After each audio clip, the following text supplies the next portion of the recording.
این شما و اینم جدیدترین لیست همسران و نامزدهای بازیگران زن ترکی، کاری از کانال یوتیوبی لنز. شماره 1. ازگه یاگیز. ازگه 23 ساله که مثل صاعقه داره میدرخشه و پیشبینی کارگردانای معروف ترکیه اینه که از هانده ارچل محبوب تر میشه بعد از بازی در سریال محبوب سوگند و همبازی شدن با گوکبر دمیرچی عشق خودش رو انتخاب کرد و تصمیم گرفت رابطش با گوکبک رو همیشگی کنه. اونا عشق عمیقی دارن، جوری که خیلی زود تصمیم گرفتن رابطه‌شون رو رسمی کنن و خبر ازدواجشون همه جا پیچیده.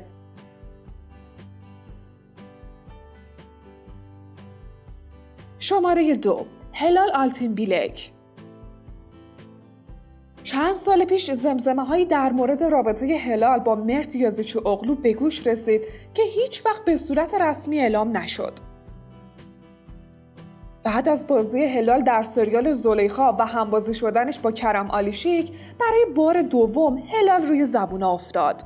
با اینکه این زوج رابطه‌شون رو کتمان میکنن، اما عکسایی که با هم دارن و دال بر ارتباطشونه داره دست به دست میشه. نمونش عکس کرم که داره با سگ هلال پیاده روی میکنه. شایعه شده علت رابطه این دوتا اینه که کرم آدم با نفوذیه و هلال میخواد از کرم به عنوان پلی برای پیشرفتش استفاده کنه. شماره 3. هانده ارچل. از رابطه هانده با اکین مرت دایماز و بوراک دنیز که بگذریم، جدی ترین رابطه هانده با موراد دالکلیچ بود. موراد یه رفیق تمام عیار و یه عشق واقعی برای هانده حساب می شد، جوری که توی دوران افسردگی هانده به خاطر از دست دادن مادرش همین جوره کنارش بود و کم نذاشت. اما با شروع پروژه جدید هانده به اسم تو درم را بزن و همبازی شدنش با کرم بورسین، این رابطه تموم شد و بهونه شد تا همه کرم بورسین و علت این جدایی بدونن.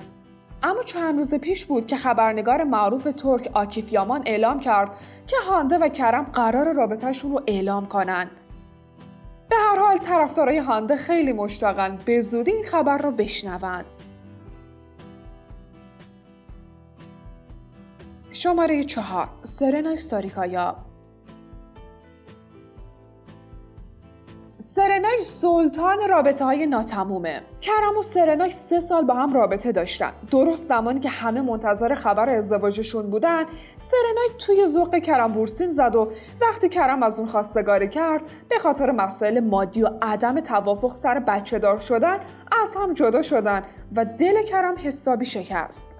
بعد از اون سرنای با جم ییلماز بود که اصلا نگم براتون، یعنی فکر میکنم که هیچ کس از این رابطه خوشحال نشد، جوری که همین چند وقت پیش با پایان رابطهشون روح تازه‌ای به بدن طرفدارای سرنای اومد. خب تا دیر نشده اول روی دکمه عضویت کانال یوتیوبی لنز بزنید تا بقیه فیلم رو هم ببینیم. شماره 5. الچین سانگو. الچین با وجود چهره زیبایی که داره ولی از سال 2011 فقط با یه نفر در ارتباط بوده به اسم یونوس ازدکین. با اینکه همه منتظر بودن این رابطه طولانی مدت به ازدواج منجر بشه، ولی به نظر میرسه الچین و یونوس دیگه در ارتباط نیستن. گفته میشه نامزد سابق الچین یعنی یونوس ازدکین توی سینما به همراه هم یکی از فیلم‌های الچین رو میدیدن. بعد از شروع صحنه بوسیده شدن الچین، یونوس از سینما خارج شده بود و وقتی برگشته بود پشت سر الچین نشسته بود. ممکنه یکی از دلایلی که ارتباط الچین با یونوس ازدکین به هم خورده همین مسائل بوده باشه. شماره 6. ابرو شاهین. در سال 2018 حرف و حدیثای مبنی بر رابطه عاشقانه ابرو شاهین و تولگا ساریتاش به گوش می رسید. اما خب خیلی زود رابطه تموم شد. ابرو در ماه جولای 2020 در تعطیلات آلاچاتی با بسکتبالیست ترک جدی عثمان دیده شده. ابرو که قبلا شایعات رابطش با جدی رو دروغ خونده بود، شکار خبرنگارا شد. ابرو و جدی با دیدن دوربین خبرنگارا برای اونا دست تکون دادن و انگار نه انگار که یه وقتی رابطه رو کتمان کرده بودن. شماره 7. ادا اجه. برهان تونجر و ادا اجه 2 سال رابطه عاشقانه عمیقی داشتن و سعی میکردن رابطه خودشون رو مخفی نگه دارن، اما در نهایت این تلاش موفقیت آمیز نبود و حدود 8 ماه پیش دیگه همه چی رو شد. جالبه بدونید برهان بسکتبالیست معروف تیم بشیکتاشه. چند وقت پیش ادا و برهان موقتاً برای یه دوره کوتاه از هم جدا شدن، اما چند شب پیش خبر آشتیشون رسانه‌ای شد. شماره 8. ازگه گورل. ازگه بازیگر جوان و زیبای سریال آقای اشتباه یکی از وفادارترین بازیگرای ترکیه است. اون از سال 2014 وقتی با سرکان چایوغلو همبازی شد فهمید نیمه گم شدش رو پیدا کرده. اونا الان 6 ساله که با همن و همین چند روز پیش بود که ازگه اعلام کرد که داره یه رابطه عالی و ایدئال رو کنار سرکان میگذرونه و رابطهشون از هر نظر عالیه و کنار هم خیلی آرامش دارن. شماره 9. آسلی انور. آسلی انور به مدت 3 سال همسر بیرکان سوکولو بود، اما در سال 2015 از هم جدا شدند. آسلی بعد از بازی در سینمای برادر من با موراد بوز خواننده معروف و محبوب ترکی وارد رابطه شد، اما این رابطه انقدر کش و قوس و قهر و آشتی داشت که آسلی رو کلی اذیت کرد. چند وقت پیش رابطه آسلی با کرم تونجر سر زبون افتاد. کرم برای تولد آسلی براش گل و هدیه فرستاد، اما آسلی اونا رو دور انداخت. گفته میشه دلیل اینکه این رابطه شروع نشده تموم شد خیانت کرم بوده. شماره 10. سفدا ارگینجی. سفدا مدتی شایعه‌هایی از رابطه‌اش با همبازش اونورتونا توی سریال سیب ممنوع به گوش میرسید، اما خب این حرف در حد همون شایعه باقی موند. سفدا سال 2018 با مدل معروف ترک ایماز کنت رابطه عاشقانه‌ای داشت. اونا حتی مدتی با هم همخونه بودن. این بازیگر سال 2019 با همبازی سچکین ازدمیر تو سریال گذشته عزیز وارد رابطه شد و کلی طرفدارش از این رابطه استقبال کردن، اما متاسفانه عمر این رابطه سفدا هم 6 ماه بیشتر نبود.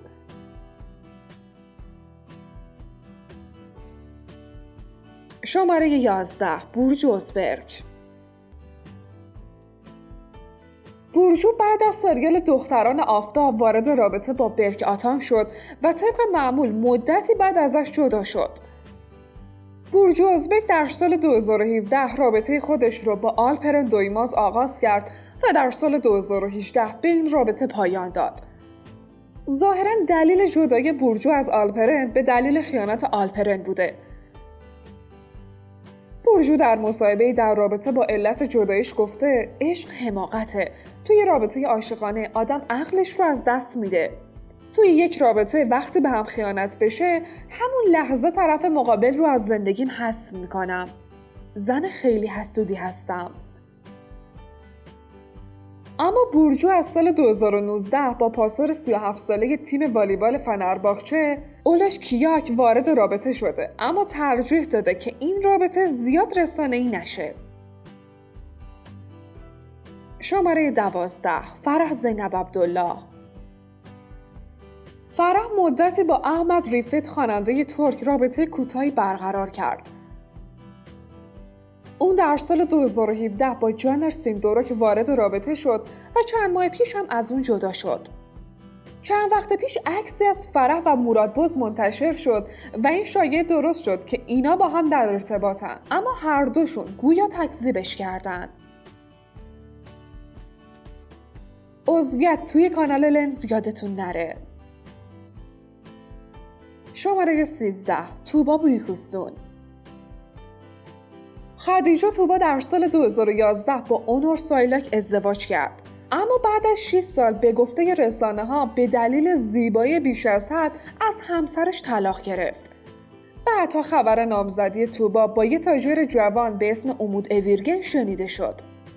طبق شنیده ها مادر توبا و پدر امود شدیداً با ازدواجشون مخالفن و به خاطر همین این ازدواج سر گرفته نشد. بعد از قرنطینه کرونا امید به تجارت پرداخت و توبا به دوقلوهاش رسید. همین چند وقت اخیر شایعه رابطه توبا با اکین مرتایماز منتشر شد، اما توبا تکذیبش کرد. هنوز معلوم نیست این رابطه حقیقت داره یا نه. شماره 14. هازالکایا. هازالکایا روابط متعددی رو تجربه کرده که معروفترینشون رابطه با بازیگر ترکسار بسکورت بود. هازال بعد از 5 سال رابطه عاشقانه آخرش با علی آتای بازیگر معروف ترکیه ازدواج کرد. اونا حالا صاحب یه پسر که کاملا شبیه علی هست شدن.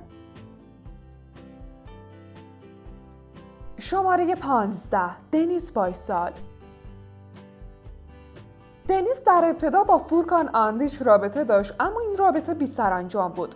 اما دنیز در سال 2011 با باریش یارتسو خواننده ترکیه رابطه جدیدی رو شروع کرد و بعد 1 سال با هم ازدواج کردن و یه عروسی شیک و جمع و جور گرفتن. شماره 16. مرو بولگور. موراد دالکلیچ خواننده معروف ترکیه همسر مرو بولگور بود. اونا 3 سال پیش از هم جدا شدن. موراد همسر سابق مرو بولگور مدتی با هاندرچل رابطه داشت که اون رابطه موقتی بود و منجر به جدایی شد. مرو حتی چند روز قبل از پایان رابطه‌اش با موراد در مورد اینکه قصد دارن بچه دارشن حرف میزد، اما معلوم نشد یهو چی شد.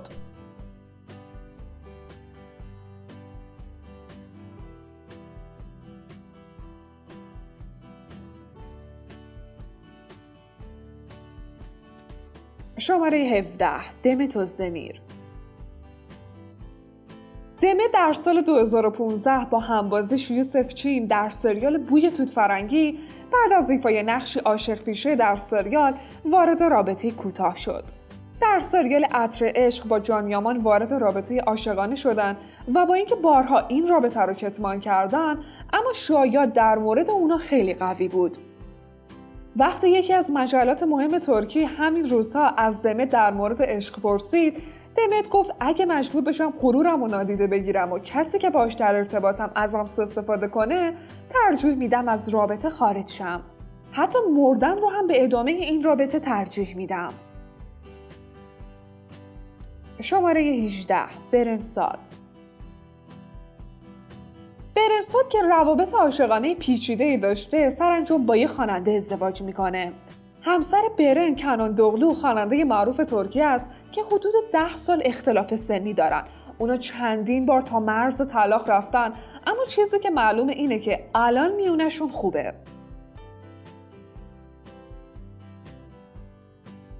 شماره 19. سینم کوبال. سینم در سال 2016 با کنان ایمیرزالی اغلو بازیگر ترکیه ازدواج کرد و این ازدواج تا الان ادامه داشته. شماره 20. فهریه اوجن. فهریه در سریال چکاوک با بوراک اوزچیویت بازیگر معروف ترکیه همبازی بود و این باعث آشنایی و در نهایت منجر به ازدواج این دو شد. اونا الان صاحب فرزند هم شدن. فهریه قبل از بوراک رابطه جدی با اوزجان دنیز داشت. شماره 21. نسلیان آتاگول. نسلیان با کادیر دوغلو بازیگر ترکیه که در سریال فاتح حربیه همبازی بودن وارد رابطه عاشقانه شد و ازدواج کردن. کادیر همه جا گفته که برای نسلیان میمیرم و چند روز پیشم با انتشار عکسی از خودش در آغوش نسلیان گفت من درست همون جایی هستم که میخوام. شماره 22. نورگل یشیلچای. نورگل با جیم اوزر بازیگر ترکیه ازدواج کرد و بعد از 6 سال زندگی با وجود یه پسر از همسرش جدا شد. سال 2011 با کارگردان ترک تولگا کاراجولیک نامزد شد، ولی این نامزدی فقط 1 سال طول کشید. در حال حاضر نورگل مجرده و به خاطر شکست‌های عاطفیش عجله‌ای برای ازدواج نداره.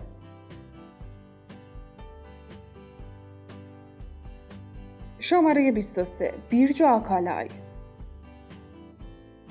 اولین ازدواجش با مراد اونالمیش همبازیش در سریال شمیم عشق بود. به دلیل خیانت بیرجه به مراد از هم جدا شدن و همسر دومش سارب لواندوغلو هم آدم خوشگذرون و عیاشی بود و به بیرجه خیانت کرد و این زندگی هم دوامی نداشت. بیرجه که عاشق خالکوبی روی بدنشه، هر بار عاشق کسی شده اسمش رو روی بدنش خالکوبی کرده و هر موقع رابطش به هم خورده پاکش کرده. حالا بعد از چندین شکست عشقی گفته هیچ وقت اسم هیچ مردی رو روی بدنش خالکوبی نمی‌کنه. شماره 24 مریم اوزلی. همسر مریم اوزلی مدیر یکی از شرکت‌های بیمه ترکیه است. اون قبلا نامزد جان آتش بود و از اون صاحب یه فرزند دختر به نام لارا شد. اخیراً مریم دختر دومش رو بارداره. مریم گفته نمیخوام اطلاعاتی در مورد پدر دخترم بدم. فقط بدونید که اون یه آمریکاییه. شماره 25 بورج و بیرجیک. اون 3 سال پیش با امر یتکین ازدواج کرد و کماکان برخلاف خیلی دیگه از بازیگرای این لیست در حال ادامه زندگی با شوهرشه.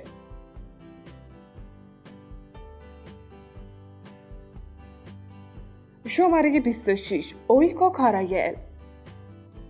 اویکو بعد از چندین رابطه عاشقانه ناموفق با خواننده ترک جان بونومو ازدواج کرد.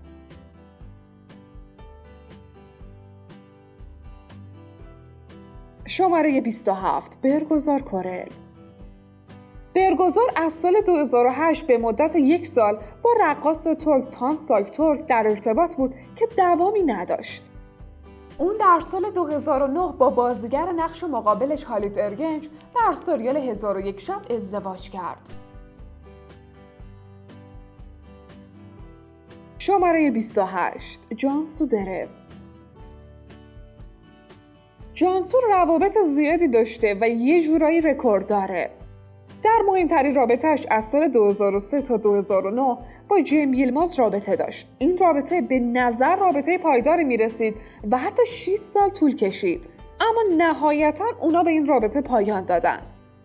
جانسو سال 2012 یه رابطه کوتاه مدت با شخصی هم به اسم جم آیدین داشت. در سال 2018 گفته میشد جانسو و بازیگر ترک انگین آکیورک با هم رابطه دارن، اما صدای این رابطه هم در اومد. طبق برخی گزارش‌ها در سال 2019 جانسو دره و متین آکدولگر که بازیگر سریال ماه پیکره بعد از همکاری در پشت صحنه این پروژه به هم علاقه‌مند شده و رابطه عاشقانه دارند. شماره 29 شوال سام. شوال 14 سال بیشتر نداشت که اولین رابطه عاشقانش آغاز شد. داستان از اونجا شروع شد که از طرف مدرسه برای مصاحبه با بازیکن معروف فوتبال تیم بشکتاش متین تکین اقدام کرد و دعوت شوال از اون برای صرف غذا زمینه آشنایی و بعداً ازدواج اونا رو فراهم کرد. اونا سال 1993 ازدواج کردن، اما سال 1999 رابطه اونا با وجود یه پسر به طلاق کشیده شد. بعد از اون شوال از سال 2008 تا الان یه رابطه طولانی مدت و عاشقانه رو با موزیسین ترک سرف مادن تجربه میکنه.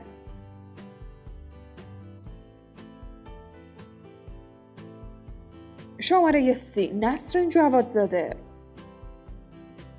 این بازیگر زیبا سال 2018 یه رابطه پنهانی با شخصی به اسم علیهان بی داشت. اونا با اینکه همه سعی خودشونو کردن رابطهشون رو مخفی نگه دارن، اما بالاخره توسط دوربینا شکار شدن. نسرین در حال حاضر یه رابطه عاشقانه رو با یکی از بازیگرای جذاب سریال سیب ممنوع شروع کرده و اون کسی نیست جز گوکان آلکان. اونا در حین بازی توی همین سریال با هم آشنا شدن و حتی زمزمه‌های ازدواج زودهنگامشون هم به گوش میرسه. جالبه بدونین که اونا با انتشار یک عکس دوتایی عاشقانه با ایموجی قلب به طور همزمان توی اینستا خبر شوره رابطه‌شون رو عین یه بمب منفجر کردن. حالا باید منتظر باشیم تا ببینیم واقعاً آخر این عشق آتشین ازدواج یا نه. خب دوستان، ویدیو رو دوست داشتید؟ اگه دوست داشتید به دوستاتونم پیشنهاد بدین. لایک یادتون نره.